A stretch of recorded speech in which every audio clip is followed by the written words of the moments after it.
Waalaikumsalam warahmatullahi wabarakatuh. Selamat pagi dan salam sejahtera untuk kita semua.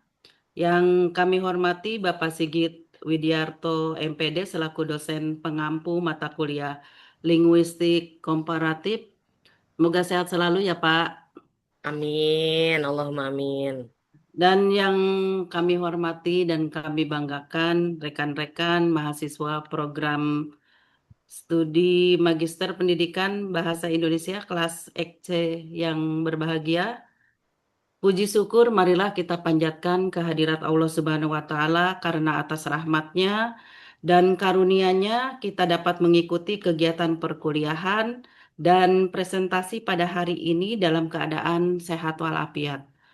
Izinkan sebelumnya saya dari kelompok satu dan akan memperkenalkan tim kami yang luar biasa.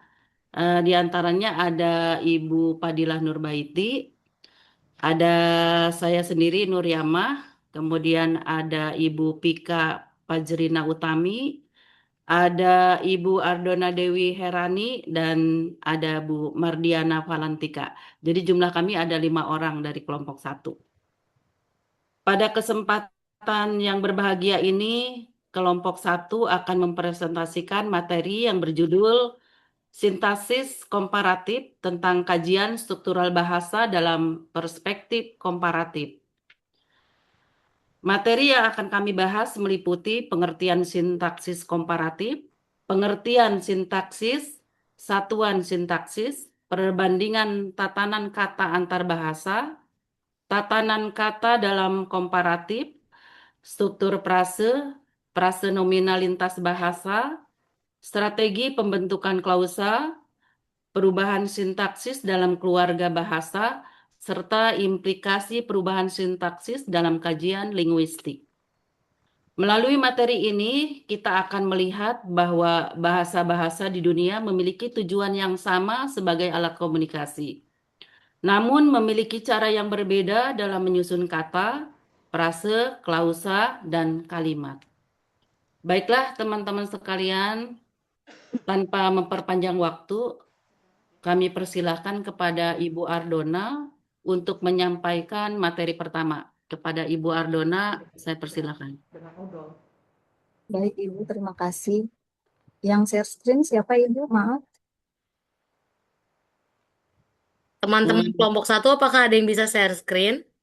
kalau bisa mungkin Ibu minta tolong ya. Pak Fir bisa bantu, Pak Nah, Fir? Pak Fir, itu tadi PPT-nya sudah di-share Ya. di grup.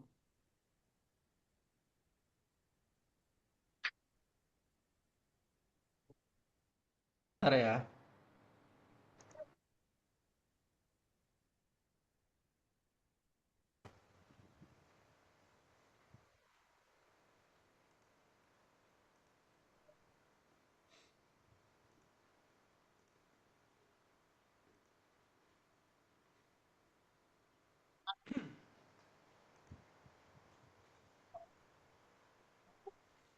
Oke. Q. Loh, Q. Ya, Bu. Tadi ya, Bu. Ya, Bu. Ada ikan sendiri baru datang, atur aja ya. Ya, Bu. Sudah dibungkus gitu.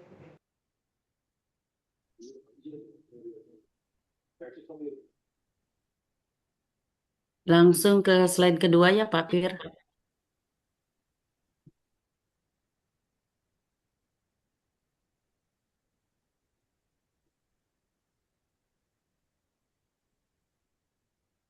Ya? Silakan, Mbak Dona. Sudah Ya. terlihat ya? Sudah sudah muncul di layar. Baik, terima kasih, moderator. Assalamualaikum warahmatullahi wabarakatuh. Pada kesempatan ini saya akan bahas mengenai sintaksis, komparatif, dan pengertian sintaksis. Sintaksis komparatif merupakan salah satu cabang kajian linguistik yang berfokus pada perbandingan struktur bahasa antar satu bahasa dengan bahasa lainnya. Kajian ini bertujuan untuk me- menemukan persamaan dan juga perbedaan serta karakteristik khas yang dimiliki oleh masing-masing bahasa. Melalui sintaksis komparatif, kita juga dapat memahami bahwa meskipun bahasa-bahasa di dunia memiliki fungsi yang sama sebagai alat komunikasi, tapi cara penyusunan kata dan kalimatnya dapat berbeda-beda. Sebagai contoh, bahasa Indonesia, bahasa Jepang, bahasa Inggris, juga bahasa Arab, itu kan sama-sama digunakan untuk menyampaikan informasi. Namun, masing-masing juga bahasa ini memiliki aturan tersendiri dalam menyusun kata menjadi kalimat yang benar. Perbedaan inilah yang menjadi objek kajian dalam sintaksis komparatif. Melalui kajian tersebut, para ahli bahasa dapat memahami hubungan antara bahasa, perkembangan bahasa, serta pola-pola umum yang terdapat dalam bahasa-bahasa di dunia. Selanjutnya, untuk memahami sintaksis komparatif secara lebih mendalam, terlebih dahulu kita tuh perlu memahami pengertian dari sintaksis. Jadi istilah sintaksis berasal dari bahasa Yunani, yaitu kata sun atau dibaca san ya, sun yang berarti itu bersama, dan katein yang berarti menyusun. Jadi secara harfiah sintaksis berarti menyusun kata-kata secara bersama-sama sehingga membentuk satuan yang bermakna. Menurut Kamus Besar Bahasa Indonesia, sintaksis juga memiliki beberapa pengertian. Yang pertama itu sintaksis adalah hubungan dan pengaturan kata dalam kalimat. Yang kedua, sintaksis merupakan cabang linguistik yang mempelajari susunan kalimat beserta bagian-bagian. Yang ketiga, sintaksis juga dapat dipahami sebagai tata kalimat atau juga nahwa dalam suatu bahasa. Jadi dari pengertian tersebut jadi dapat dipahami bahwa sintaksis mempelajari bagaimana kata-kata disusun agar membentuk kalimat yang benar, efektif, dan juga mudah dipahami. Sementara itu, sintaksis komparatif merupakan kajian yang membandingkan struktur kalimat dalam dua bahasa atau lebih untuk melihat persamaan dan perbedaannya. Dengan demikian, sintaksis komparatif tidak hanya mempelajari bagaimana kalimat dibentuk, tetapi juga membandingkan cara pembentukan kalimat dalam berbagai bahasa.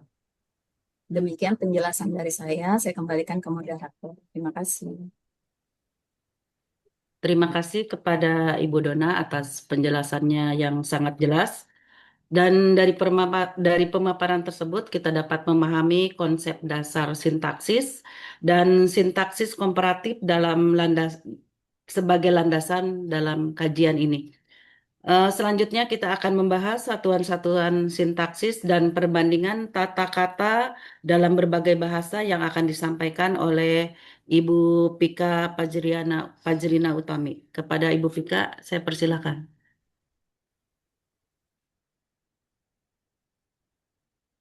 Baik, terima kasih atas kesempatannya. Selanjutnya saya akan menjelaskan tentang satuan sintaksis. Jadi sintaksis ini terdiri dari beberapa satuan. Yang pertama, yang unsur paling kecil itu ada kata. Contohnya itu seperti kata, contohnya seperti kata Budi, berarti dia bu dan di itu kata. Lalu ada naik lagi, selanjutnya ada frasa, yaitu gabungan dari dua kata. Lalu lanjut lagi, ada klausa, yaitu mengandung dari subjek dan predikat. Lalu lanjut lagi, ada kalimat, yaitu satuan ujaran yang lengkap. Selanjutnya ada wacana, yaitu kalimat yang membentuk suatu cerita.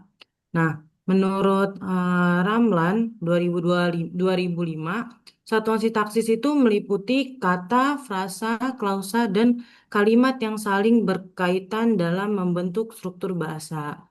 Nah, sedangkan menurut Abdul Khair tahun 2015, satuan sintaksis merupakan unsur yang memiliki fungsi tertentu dalam kalimat seperti subjek, predikat, objek, dan keterangan. Next, Pak.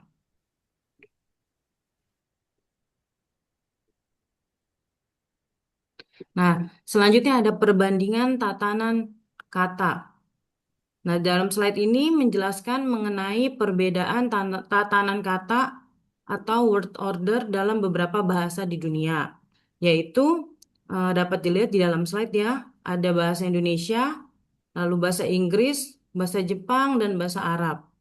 Nah, tatanan kata merupakan salah satu aspek utama dalam sintaksis yang mengatur bagaimana unsur-unsur kalimat seperti subjek, predikat, dan objek disusun sehingga membentuk makna yang dapat dipahami oleh penutur maupun pendengar.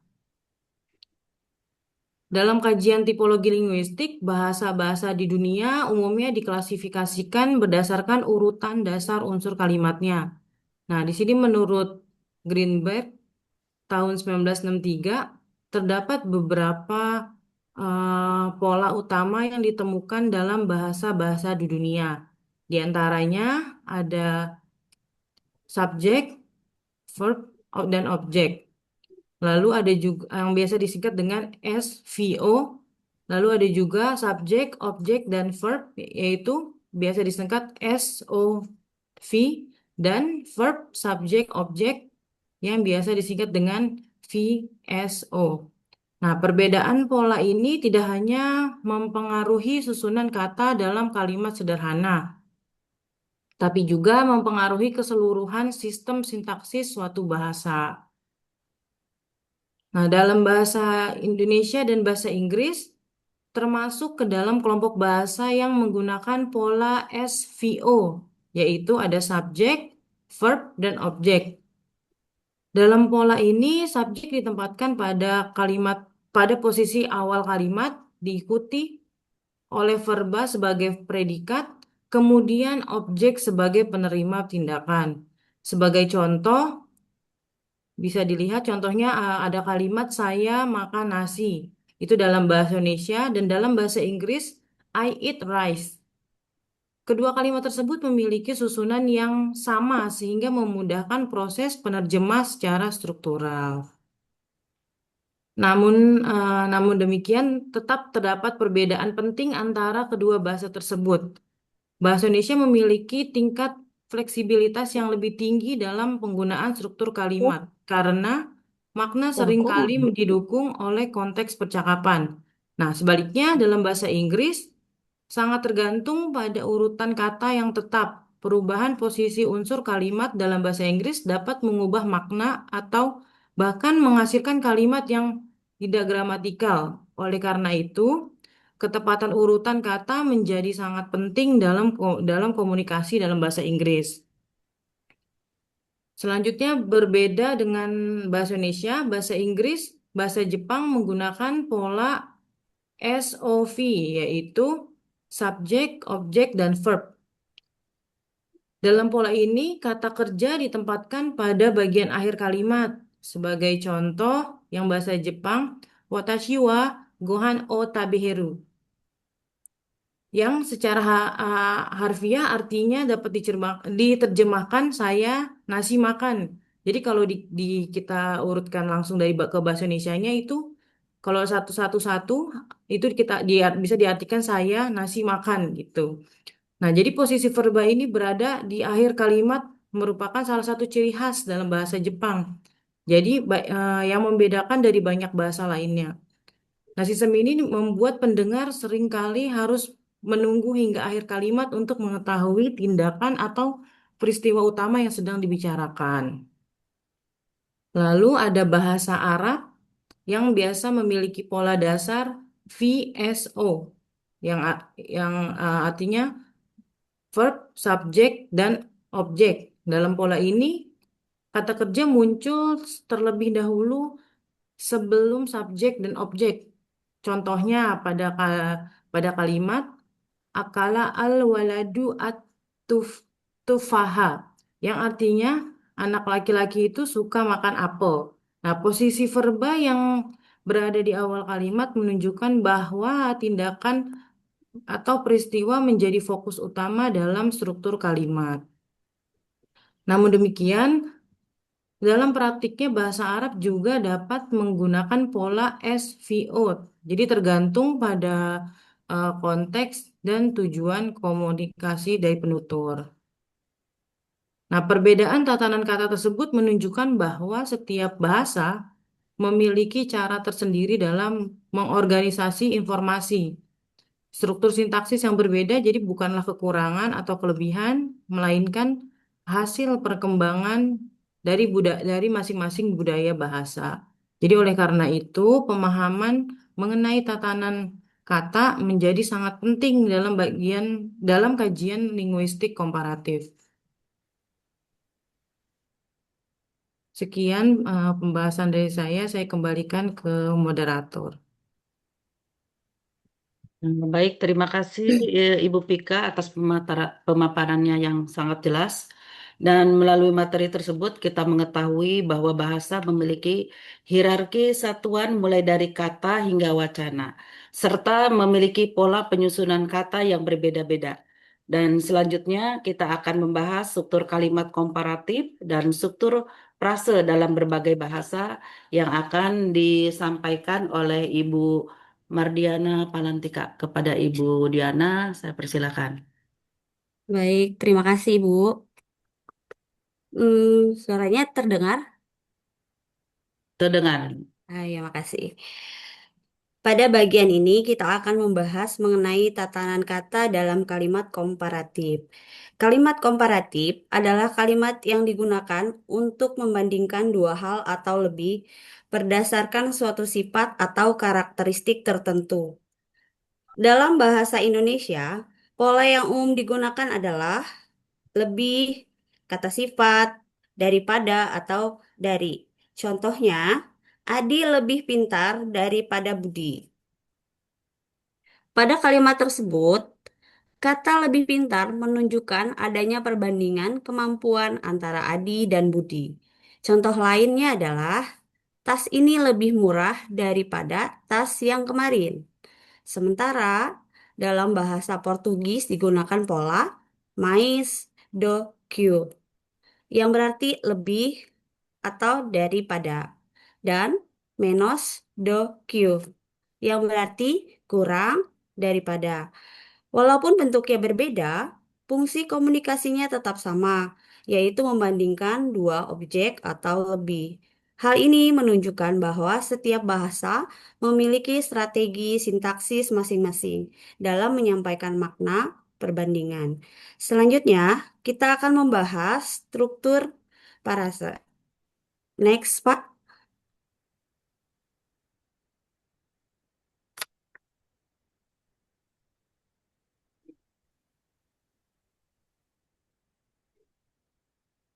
Bukan yang tadi. Nah, eh, Yang Rasa ini ya? merupakan, iya, Oke. oke, makasih. Frase merupakan gabungan dua kata atau lebih yang tidak memiliki hubungan subjek dan predikat. Dalam linguistik, Prase dibedakan menjadi dua kelompok utama, yaitu prase endosentris dan prase eksosentris. Prase eksosentris adalah prase yang memiliki unsur inti. Contohnya, rumah besar, sepeda baru, buku tebal. Pada contoh tersebut, unsur inti yang mewakili keseluruhan prase. Sebaliknya, prase eksosentris tidak memiliki unsur inti yang dapat mewakili keseluruhan prase. Contohnya, di sekolah, ke pasar, dari rumah. Perbedaan utama kedua jenis prase tersebut terletak pada ada atau tidaknya unsur inti dari struktur frasa. Pemahaman mengenai struktur frasa sangat penting karena frasa merupakan unsur pembentuk klausa dan kalimat dalam suatu bahasa. Demikian penjelasan dari saya, kembali ke moderator. Terima kasih Ibu Diana atas pemaparannya. Dan dari materi yang telah disampaikan, kita dapat memahami bahwa bahasa yang berbeda dapat menggunakan strategi sintaksis yang berbeda pula dalam menyatakan perbandingan maupun membentuk frase. Selanjutnya kita akan memasuki pembahasan terakhir mengenai frase nomina, lintas bahasa, strategi pembentukan klausa, perubahan sintaksis dan implikasinya dalam kajian linguistik yang akan disampaikan oleh Ibu Padilah Nurbaiti. Kepada Ibu Padilah, saya persilakan. Ya, terima kasih Bu Nur. Baik, saya akan menjelaskan tentang mana tadi next. Tolong di next.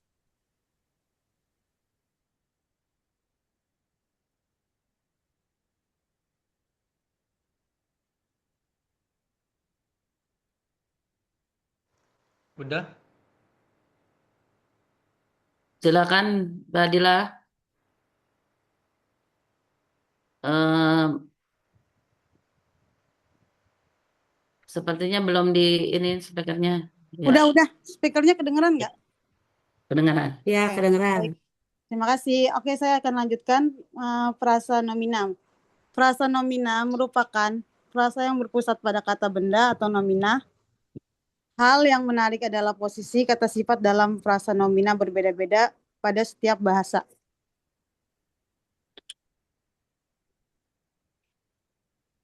Dalam bahasa Indonesia digunakan pola yaitu nomina plus adjektivi. Contohnya rumah besar, mobil baru,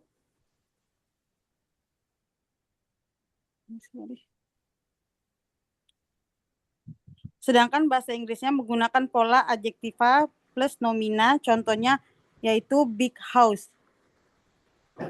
Bahasa Jepang juga menggunakan pola yang sama seperti bahasa Inggris. Sementara bahasa Arab umumnya menggunakan pola yang sama seperti bahasa Indonesia. Perbedaan posisi kata sifat ini menunjukkan bahwa meskipun fungsi frasa nomina sama, cara penyusunannya dapat berbeda pada setiap bahasa. Selanjutnya kita membahas ke pembentukan klausa.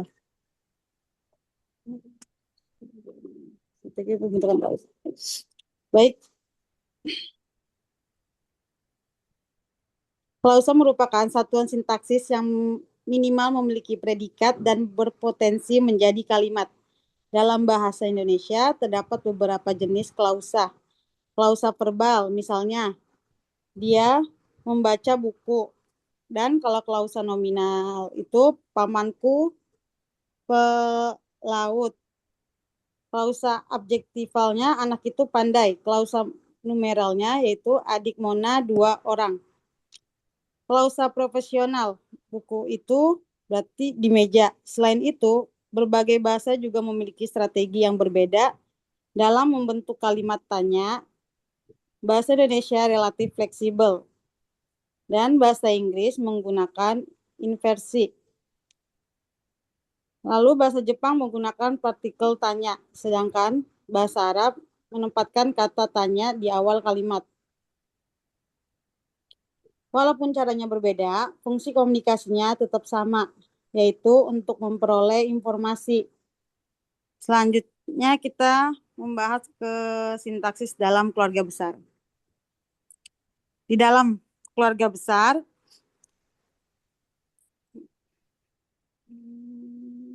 bentar. Bahasa merupakan suatu yang dinamis dan selalu berkembang. Oleh karena itu, struktur sintaksis suatu bahasa juga dapat mengalami perubahan. Perubahan sintaksis adalah perubahan dalam pola penyusunan kata, frasa, maupun kalimat yang terjadi secara bertahap dari waktu ke waktu. Perubahan tersebut dapat dipengaruhi oleh faktor internal dan eksternal. Faktor internal berasal dari sistem bahasa itu sendiri, misalnya penyederhanaan struktur kalimat dan berkurangnya penggunaan bentuk gramatikal tertentu. Dan kalau sedangkan faktor eksternal itu berasal dari luar bahasa, misalnya kontak dengan bahasa lain, perkembangan budayanya, kemajuan teknologinya, dan globalisasinya. Karena adanya berbagai faktor tersebut, jadi bahasa yang digunakan saat ini tidak selalu sama dengan bahasa yang digunakan masyarakat pada masa lampau. Kayak terakhir kita akan membahas, dan terakhir ini kita akan membahas ke perubahan sintaksis. Implikasi perubahan sintaksis.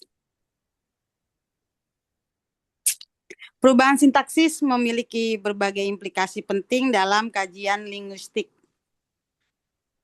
Nah, yang pertama itu membantu memahami sejarah perkembangan suatu bahasa. Kedua, membantu mengetahui hubungan kekerabatan antar bahasa. Dan yang ketiga, membantu menjelaskan alasan munculnya berbagai perbedaan struktur bahasa yang ada saat ini. Lalu yang keempat, menjadi dasar dalam klasifikasi tipologi bahasa seperti SVO, SOV, dan VCO. Dan selain itu, kajian perubahan sintaksis juga diberikan pemahaman mengenai bagaimana bahasa beradaptasi terhadap perkembangan zaman dan kebutuhan komunikasi masyarakatnya. Jadi oleh karena itu, sintaksis komparatif ini tidak hanya bermanfaat dalam memahami struktur bahasa saat ini, tetapi juga membantu menjelaskan perjalanan dan perkembangan bahasa dari masa ke masa. Jadi begitu yang saya jelaskan di slide sampai yang terakhir. Demikian saya akan kembalikan ke moderator. Terima kasih. Terima kasih Mbak Dila, terima kasih kepada seluruh pemateri atas penyampaian materi yang disampaikan. Selanjutnya kami membuka sesi diskusi dan tanya jawab dan kami persilahkan kepada rekan-rekan yang ingin mengajukan pertanyaan, memberikan tanggapan maupun menyampaikan pendapat terkait materi yang telah kami sampaikan tadi. Demikian ya teman-teman sekalian yang tadi sudah disampaikan. Kalau misalnya memberikan pertanyaan, izin Bapak dosen, bila mungkin ada teman-teman yang ingin bertanya, mungkin saya persilahkan. Silakan, silakan. Baik, dipersilahkan ya kepada dari teman-teman atau dari rekan-rekan sekalian yang ingin bertanya. Di sini sudah ada yang resen ya, ada 3 orang penanya, di antaranya ada Bapak Jumri, ada Ibu Linda Pratiwi, dan Ibu Ken. Dipersilahkan kepada Pak Jumri dulu. Ya, baik Bu, terima kasih. Assalamualaikum warahmatullahi wabarakatuh. Waalaikumsalam warahmatullahi wabarakatuh. Saya dari kelompok 3 ingin menanyakan, bandingkan cara ekspresi tingkatan komparatif dalam bahasa Indonesia dan bahasa Portugis, serta jelaskan perbedaan dalam pola subjek predikat, sistem afiksasi, konstruksi klausa kompleksnya, Bu. Terima kasih. Ya. Baik, teman-teman sekalian, tolong dicatat ya yang tadi pertanyaan dari Bapak Jumri. Pak Jumri, tolong boleh diulang nggak Pak? Saya tadi Bu, mau nyatet. Boleh, Oke, boleh. Terima kasih, Pak. kembali kasih. Bandingkan cara ekspresi tingkatan komparatif dalam bahasa Indonesia dan bahasa Portugis dan jelaskan perbedaan dalam pola subjek predikat, sistem apeksasi, konstruksi klausia kompleks. Gitu, Bu. Jadi ada 3 ya, Pak ya, yang Iya, Bapak mau betul. tanyakan, yaitu pola subjek predikatnya, Ya, sama sistem aplikasinya, sama konstruksi klausa kompleksnya ya, Pak. iya, iya, Bu. Baik, terima kasih, Pak. Nanti ya, Pak, tunggu dikumpulin dulu.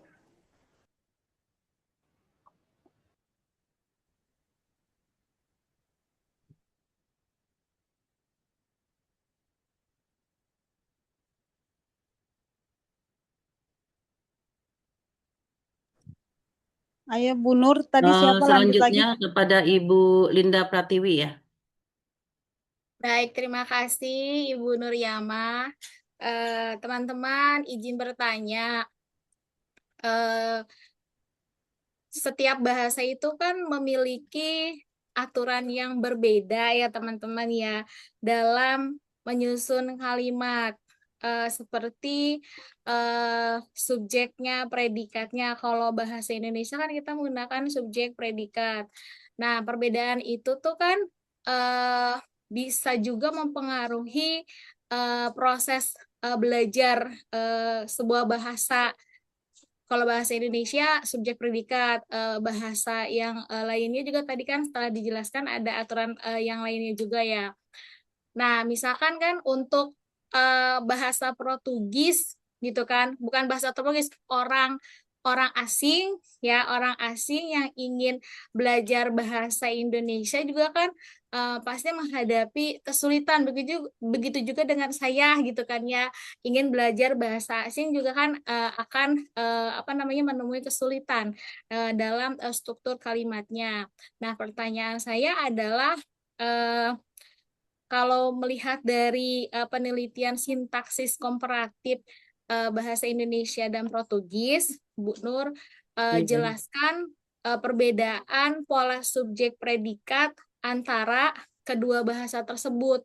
Berarti yang saya minta di sini adalah Indonesia dan Portugis. Lalu implikasinya terhadap bahasa Indonesia bagi penutur asing itu kayak gimana? Terima kasih. Wassalamualaikum Baik, warahmatullahi ya. wabarakatuh. Baik, Bu Linda, ini pertanyaannya cukup ini juga ya. Nanti tampung dulu ya, Bu Linda ya. Baik, Ibu Mangga. Selanjutnya saya persilakan kepada Ibu Ken Dwi Rahmini. Baik, terima kasih atas kesempatannya.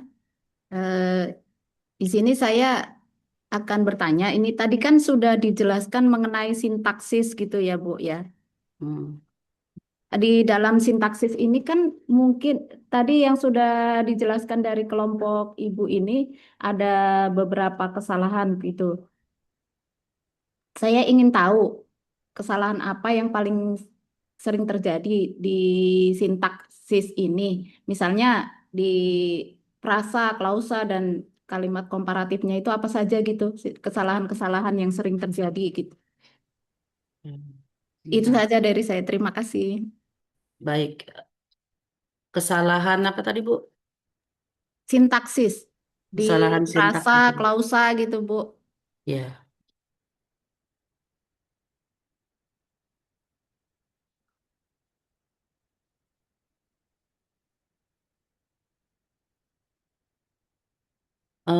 Baik teman-teman, itu tadi kita sudah menyimak ya pertanyaan-pertanyaan dari Bu Ken, kelompok berapa Bu Ken?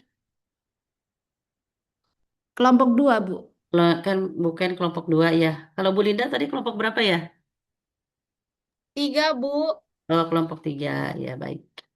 Kalau Pak Jumri dari kelompok 3 juga. Baik teman-teman kelompok 1 saya persilahkan untuk penanya dari Ibu Ken dulu mungkin. Kesalahan sintaksis antara klausa nih. Mungkin Ibu Ardona bisa menjawab. Baik, Bu. Saya coba jawab ya. Jadi pertanyaannya analisis kesalahan sintaksis ya. Berdasarkan analisis kesalahan gitu apa yang sering terjadi ya pada frasa, klausa atau kalimat gitu ya bukan ya. Jadi analisis kesalahan sintaksis itu kesalahan pada frasa, klausa dan kalimat. Jadi untuk kalimat komparatif ya khususnya eh, itu kesalahan yang paling dominan itu adalah eh, penggunaan bentuk superlatif yang berlebihan. Kalau contoh kalimatnya mungkin angin topan sangat berbeda sekali dengan angin lainnya. Jadi mungkin faktor penyebab itu kan perbedaan dengan bahasa targetnya. Terus juga kurangnya pemahaman aturan komparatif interferensi bahasa itu, materi ajar yang juga tidak memadai. Jadi memang semuanya tuh semua kesalahan sintaksis ini paling dominan itu terjadi pada frasa. Jadi preposisinya itu tidak tepat dan ada unsur mubazir ya. Jadi makanya dilanjutkan kalimatnya itu dan lanjutan kalimat itu tidak bersubjek. Kesalahannya juga itu kalau yang eksternal itu pada ini Bu, penggunaan bentuk superlatif ya yang berlebihan. Juga faktor utama penyebabnya itu juga pengaruh bahasa atau pengaruh daerah bahasa itu ya, itu pengaruh dari eksternal. Dan kalau dari internalnya itu kurangnya pemahaman struktur kalimat. Mungkin ada yang bisa menambahkan dari saya itu bukan bagaimana bukan? Baik, terima kasih Bu Ardona. Tapi yang kalau untuk pemahaman struktur kalimat yang mempengaruhi itu yang seperti apa sih Bu? Bagaimana bukan?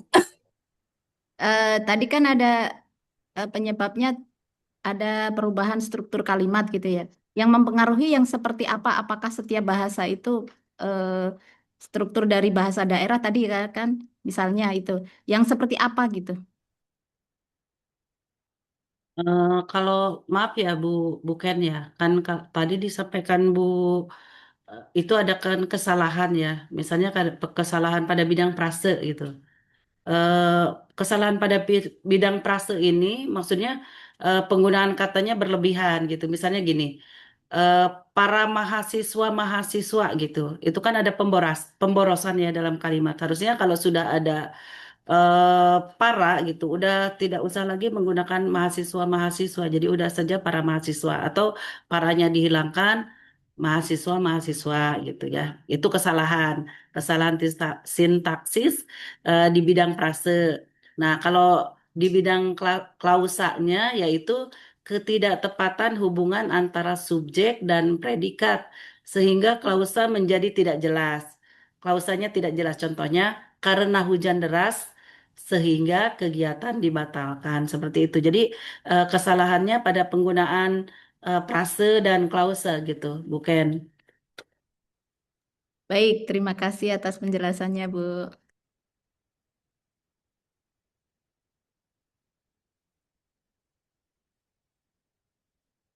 Selanjutnya mungkin ada yang menjawab lagi kalau bukan sudah jelas pertanyaan dari Ibu Linda ya. Ibu Linda tadi ada apa namanya aturan dalam menyusun kalimat ya, Bu Linda ya. Intinya kepada aturan dalam menyusun kalimat ya, Bu Linda ya. Coba Bu Linda bisa mungkin diulang kembali. Jadi pertanyaannya itu adalah kalau dilihat dari sintaksis komparatif antara bahasa Indonesia dengan Portugis, adakah maksudnya jelaskan perbedaan pola subjek predikatnya gitu loh Bu antara kedua apa namanya tuh bahasa tersebut, ada nggak perbedaannya gitu maksud saya. Oh ya, Tuh ya ya. ya siap siap. Kemudian ada apa Kalau kalau dikaitkan sama implikasinya terhadap BIFA-nya gimana? Oh iya, baik. Mungkin saya coba dulu ya, Bu Linda ya, menjawab pertanyaan Bu Linda. Jadi ada perbedaan pola subjek, predikat bahasa Indonesia dan Portugis, serta implikasinya terhadap pembelajaran BIPA ya. Pertama, perbedaan pola subjek predikat menurut ini ada aspek keberadaan subjeknya. Terus dalam bahasa Indonesia, subjek itu biasanya dinyatakan secara eksplisit.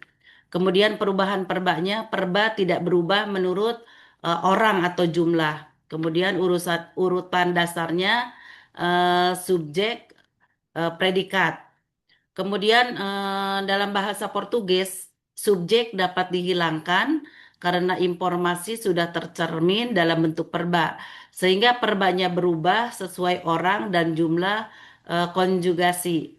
Umumnya subjek predikat, tetapi lebih ke fleksibel. Contoh bahasa Indonesia, saya makan nasi.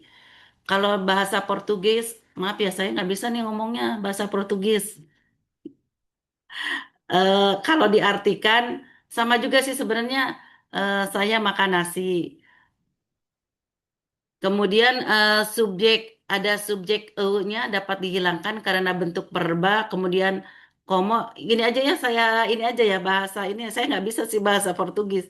Jadi eu como arroz, saya makan nasi. Como arroz, subjek dapat dihilangkan karena bentuk verba como sudah menunjukkan orang pertama tunggal. Kemudian implikasi terhadap pembelajaran bahasa Indonesia bagi penutur asing, ini yang pertama mereka perlu membiasakan diri menuliskan subjek secara eksplisit dalam bahasa Indonesia. Penghilangan subjek lebih terbatas dibanding Portugis. Kemudian mereka tidak perlu mempelajari konjugasi perba yang rumit. Perba Indonesia tidak berubah menurut orang atau jumlah sehingga lebih sederhana. Kemudian mereka perlu memahami bahwa makna orang dan jumlah sering ditentukan oleh konteks atau kata ganti, bukan bentuk perba. Jadi perbedaan utama itu terletak pada keberadaan subjek dan sistem konjugasi perba yang memengaruhi strategi pengajaran dan latihan dalam BIPA. Pola subjek predikat dalam bahasa Indonesia ada pola dasarnya subjek, lebih kurang adjektiva daripada dan pembanding. Kemudian bahasa Portugis ada pola dasar subjek, verba, main menos, adjetivo, kemudian do, que, dan comparado. Contohnya dalam bahasa Indonesia, Ani lebih cepat daripada Budi. Kemudian bahasa Portugisnya nih, ini nih saya belum nggak bisa nih bacainnya. Ya mungkin teman-teman mungkin kalau ada yang ngerti Portugis ya bisa saya dibantu. Mungkin dari teman-teman kelompok satu ada nggak yang mungkin bisa bahasa Portugis nih ngomongnya gitu. Izin ya, ini karena dihubungkan dengan bahasa Portugis. Dalam bahasa Indonesia ini menggunakan daripada atau struktur klausa subordinatif. Sedangkan dalam bahasa Portugis menggunakan do que atau que dalam klausa komparatif. Aduh, ini ada contohnya lagi ya. Contoh dalam bahasa Indonesia, dia bekerja lebih keras daripada yang saya bayangkan. Bahasa Portugisnya nih, bahasanya nih saya nggak bisa nih teman-teman. Tolong ya, mungkin ada Bapak dosen nih yang ngerti bahasa Portugis, saya nggak paham cara membacanya gitu. Jadi nanti kalau saya baca jadi aneh gitu loh Pak. Jadi malahan pengertiannya jadi beda gitu.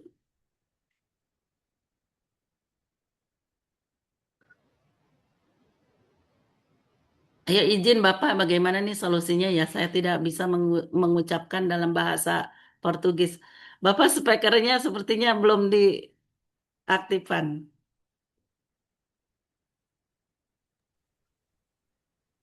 Baik, Bu Nuryama, eh, untuk pengucapan satu bahasa dengan bahasa yang lain, yang nggak usah jauh-jauh bahasa Inggris kan ini mempunyai kaidah dan aturan yang berbeda-beda ya. Nah, jadi untuk eh, perbedaan sintaksis atau struktur dari bahasa Inggris dan bahasa Indonesia dan bahasa Portugis ya, memang di situ ada perbedaan yang sangat mendasar ya, perbedaan yang sangat mencolok lah atau signifikan ya. Jadi kita nggak usah jauh-jauh ke fonetik ya, Bu Nur Yama ya. Bu Nur Ya, Yama sepertinya terlalu jauh ini. Ini kan bicara kalau membaca itu kan fonetik ya. Kalau Bu Linda tadi yang ditanyakan apa Bu Linda? Perbedaan Portugis dan Indonesia dalam bentuk Sintaksis komparatifnya, Pak. sintaksis Strukturnya ya. komparatif ya. Bu Nur Yama Strukturnya. iya strukturnya Bu Nur Yama disimak pertanyaannya ya. iya Pak. Tidak menanyakan fonetik ya. Itu kan kalau sintaksis itu dari segi atau dari aspek sintaksis dan strukturnya ya tata bahasanya ya. Kalau tadi sudah dijelaskan oleh Bu Nuryama itu ya sedikit ya tentang perbedaan dari bahasa Portugis dalam bentuk struktur ya, bahwa dalam bahasa Portugis itu memang dia dalam kalimat dalam posisi subjeknya itu ya itu bisa menyatu ya dengan kalimat aspek kata kerjanya gitu. Tadi kan disebutkan dalam kalimat dalam bahasa Portugis ya apa namanya pembentukannya itu sangat berlapis di situ ya. Saya ingat waktu berapa bulan lalu ya Bapak juga sudah menjelaskan seperti bahasa Jepang ya, terus juga bahasa-bahasa lainnya ya itu juga sama ya perbedaannya gitu loh. Nah kalau kita lihat perbedaan dalam struktur ya, ya tentunya umumnya kan urutannya subjek, predikat, objek itu sangat umum itu ya dari perbandingan itu ya. Tapi kalau bahasa Arab tadi juga dijelaskan ya, mungkin tapi nggak di kelompok ini ya. Jadi bahasa Arab juga verbalnya di depan ya. Jadi kalau kita lihat perbedaan itu satu bahasa dengan bahasa lainnya itu punya ciri khas ya dan tidak bisa kita samaratakan ya. Dan yang perlu Ibu pahami ya Bu Nuryamah dan juga Bu Linda tadi yang nanya ya, benar ya? Nah Iya itu Pak, betul. jadi struktur dari bahasa Portugis itu berbeda ya dengan bahasa Indonesia ya susunannya dia tidak subjek predikat objek, namun subjeknya itu sudah masuk ke dalam dalam aspek verbanya. Gitu ya, intinya aja ya. Mungkin ada yang bertanyakan lagi, silakan. Tadi udah Baik Bu ditanya. Linda, tadi sudah dibantu jawab ya oleh Bapak gitu ya. Baik, Bu. Nah, Terima kasih banyak. ya. Ya. Baik teman-teman, kita lanjut kepada pertanyaan ketiga ya dari Bapak Jumri. Silakan sama Ibu Dila mungkin ya Bu Dila ya. Ya, saya akan jawab pertanyaan Pak Jumri ya. Untuk Pak Jumri, saya jawab ya Pak. Ya, boleh Bu. Kan Bapak kan minta dari pola subjek predikatnya itu apa, sistem aplikasinya, dan konstruksi klausa kompleks ya Pak ya? Iya Bu. Saya jelaskan singkat aja ya Pak ya? Iya boleh. Karena saya juga masih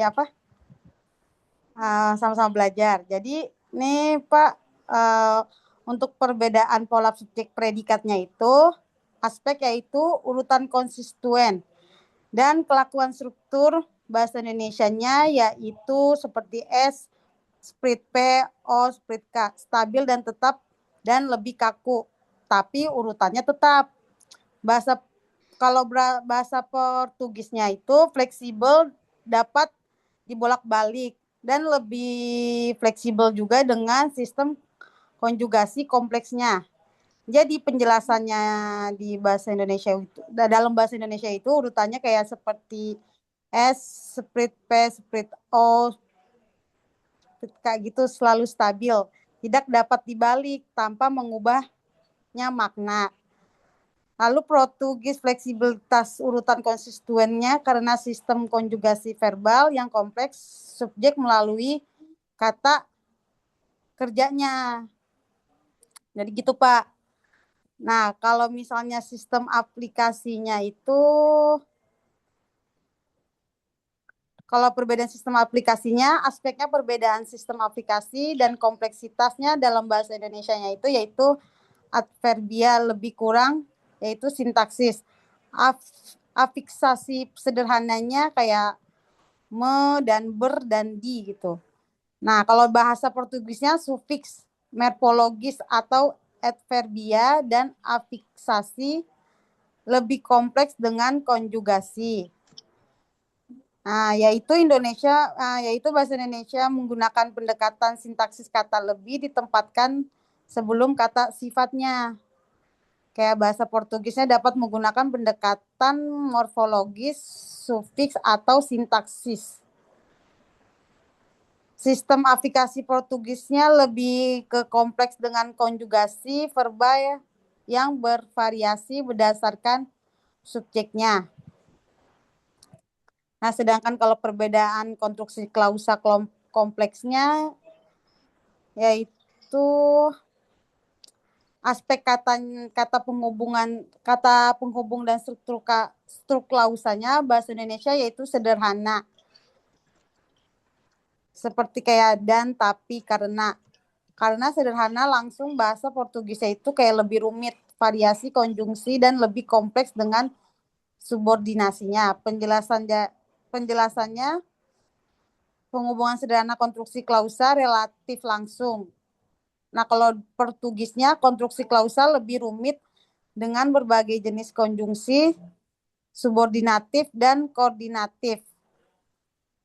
Jadi dari tabel perbandingan yang lengkap, aspek sintaksis itu ekspresi komparatif, aplikasi klausa kompleksnya, dan proposisi perbandingannya. Jadi dalam bahasa Indonesianya itu tapi tetap sintaksis lebih atau kurang sederhana, kata penghubungan sederhana dan daripada. Portugisnya yaitu fleksibel, morfologis, dan sintaksis kompleks. Dan kalau konjungsinya itu rumit gitu loh, Pak. Jadi begitu Pak Jumri. Baik, Bu. Baik, Bu. Terima Pak kasih. Jumri, kalau misalnya masih kurang lagi, bisa ditanyakan lagi sama Pak dosen. Pak dosen boleh dibantu lagi apa jawaban saya juga masih salah atau kurang gimana? Karena saya juga masih belajar, Pak. Mohon bantuannya, Pak.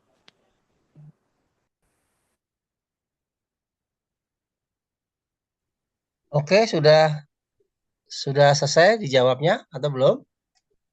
Udah, Pak, cuman saya juga kayaknya masih kurang juga karena masih bingung juga di bagian seperti itunya yang Bapak Jumri tanyakan juga. Jadi saya jawab yang sebisa saya aja. Atau Bapak bisa tambahin, mohon dibantu, Pak. Iya, Bu Nurbaiti sudah selesai jawabnya. Sudah. Sudah, Sudah, Pak. Oh, sudah, ya. Jadi ya mohon diperjelas kembali gitu, Pak. Ya. Saya Pak Jumri dan kita semua lebih memahami lagi gitu, Pak. Ya, jadi sama ya tadi hampir sama. Ini masalah bahasa Portugis ya ini tadi ya. Dengan pertanyaan Bu Linda ya. Benar ya. Nah, namun kan tadi Bapak udah sampaikan tadi kalau untuk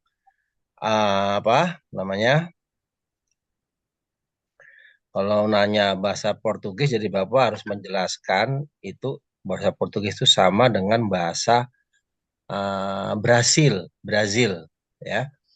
Jadi bahasa Brazil itu mempunyai dialek-dialek yang sama dengan Portugis atau Portugal gitulah ya. Nah, Portugis juga mempunyai bahasa dialek dari Brazil ya. Nah, kalau bicara tentang strukturnya ya, Ya itu tadi kalau nggak salah Bapak jelaskan bahwa strukturnya kalau bahasa Indonesia SPOK ya, bahasa Portugis sama SPOK, namun ada perbedaannya. Jadi kalau eh, dalam konjugasi verbanya itu ya, bahasa Indonesia tuh tetap ya. Maksudnya kalau verbanya umpama gini, saya makan nasi kemarin gitu kan. Nah, kalau umpama saya bilang saya makan nasi sekarang, verbanya tetap. Gitu Bapak Ibu. Nah, kalau dalam bahasa Portugis ya, dalam apa? Pola dasarnya kan dia juga sama ya, SPOK ya. Namun di situ dalam posisi objeknya saya makan nasi. Nasi itu kan ya, biasanya kan setelah predikat. Nah, kalau dalam bahasa Portugis itu bisa sebelum dan sesudah Predikat ya. predikat. Gitu ya. Tadi kan apa namanya? Cara pengucapannya ya, cara pengucapannya kan itu fonetik gitu ya. Jadi umumnya itu aja ya penjelasan tambahan dari Bapak ya. Mungkin kita cukupkan di sini dulu Pak, karena ya Pak gimana? Yudin, boleh nggak Pak nanya Pak? Oh, Bu Listiana tiba-tiba Iya, bertanya ini. iya, nanya Bapak. Saya mah nanya Bapak ya. Enggak, maksudnya penasaran. Jadi saya penasaran aja Pak. Maksudnya setiap daerah atau setiap negara itu punya, maksudnya cara kita ngebedain kalau di negara ini pola strukturnya SPO, sedangkan di negara ini SOP.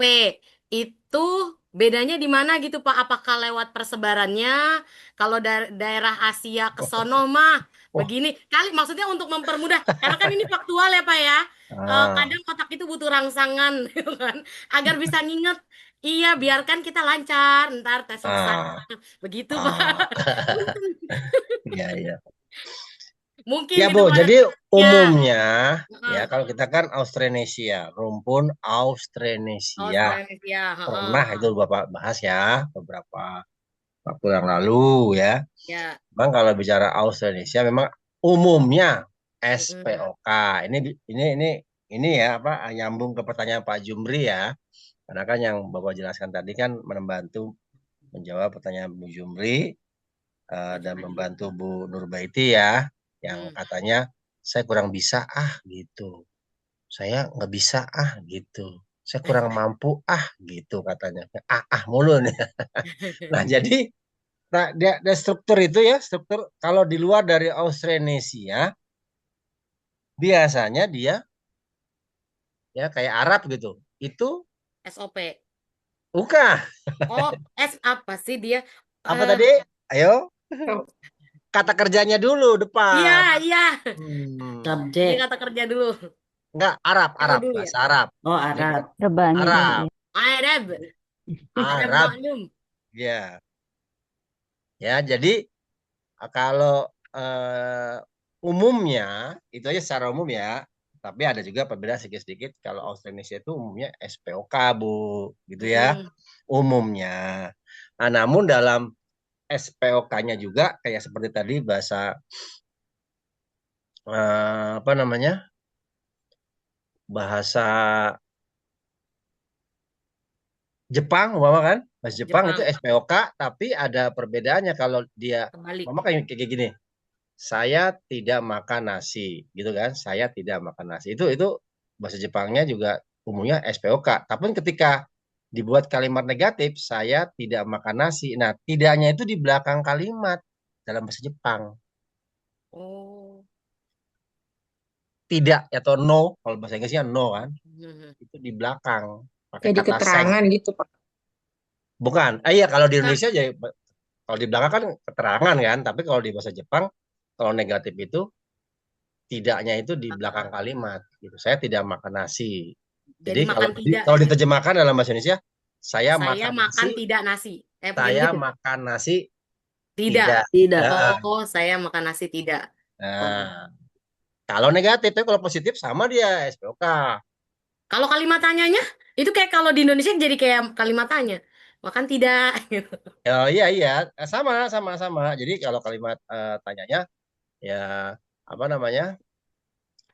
pakai kah dia. Wah karimas kah?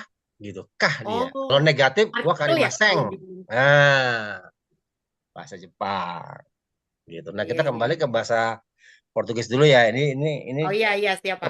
Pak Jumri nih, Pak Jumri nanya nih. Jadi untuk strukturnya sama, tadi Bapak ulangin lagi kan, SPOK, bahasa Portugis SPOK juga.